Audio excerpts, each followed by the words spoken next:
We're glad you've made it here for the final training race of the day. Race 9. Got 7 horses in here. Here's the post parade. The 1, Should Have Been a Cowgirl. Trained by Fernando Manriquez, Thomas Shuckable, the owner. Scratch the 2, Apolitical Fortune is the 3, trained by Ernesto Ramirez for Jesus Carbajal.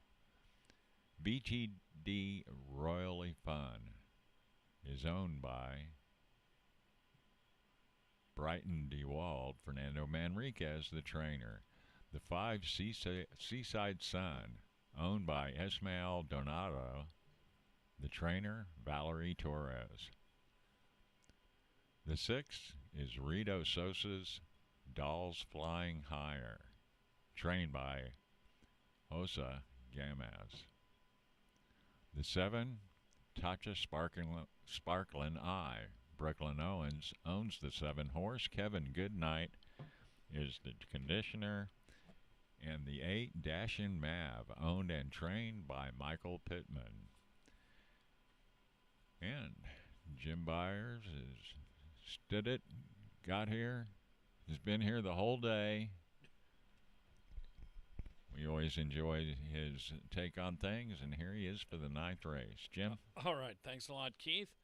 Number 1, Should Have Been a Cowgirl. Remington Park Futurity nominee. Those trials coming up April 4th and 5th. Don't forget, if you're watching us live or within the next day or so, the first Friday and Saturday, the meet, March 7th and 8th, are the Oklahoma Futurity Trials and the Remington Futurity Trials coming up in about a month.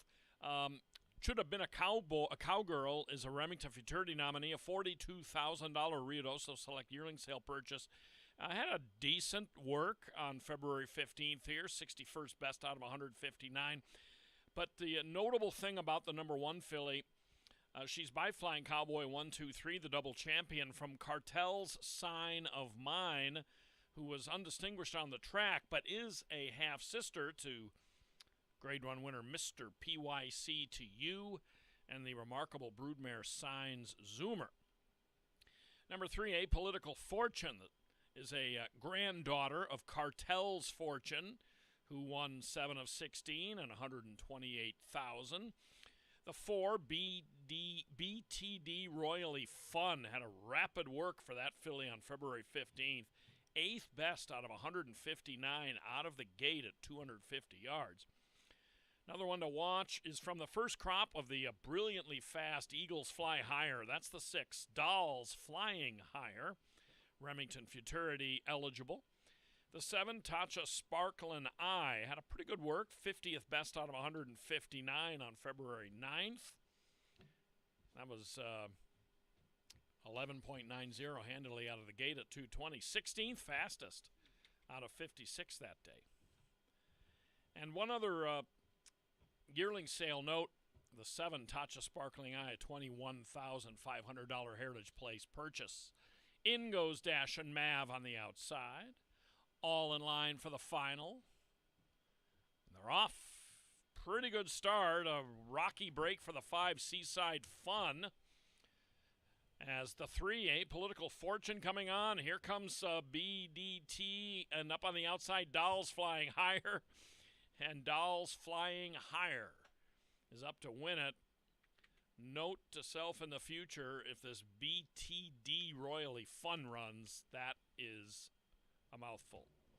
As we watch them on the replay here, the 5 and 6 bump a little. The 4 swerves out a lane or 2, but watch the 6 from between rivals. This Eagles Fly Higher filly gets a tap from the crop right-handed. Nice job.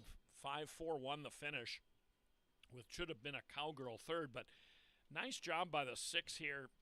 Not the necessarily the most rapid of breaks. Spots the 4 horse 3 parts of a length early on and tags that rival late. Meanwhile, down inside, Should Have Been a Cowgirl and Apolitical Fortune had their own thing going, but they got out finished late. And the Jose Gamez trainee, Dolls Flying Higher, with a nice performance. Gamez with his second training race win of the card today, as he had one back earlier in the day with He's a Capo Dash back in the very first race. So good performance here in the nightcap. I like to see these lightly raced 2-year-olds overcome a little bit of adversity. And that's certainly the case here with the winner of this last training race, number 6.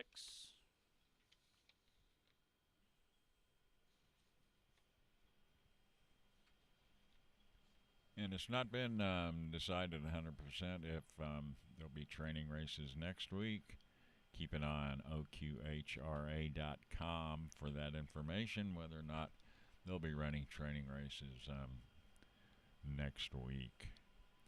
Of course, live official racing kicks off tomorrow night at Remington Park.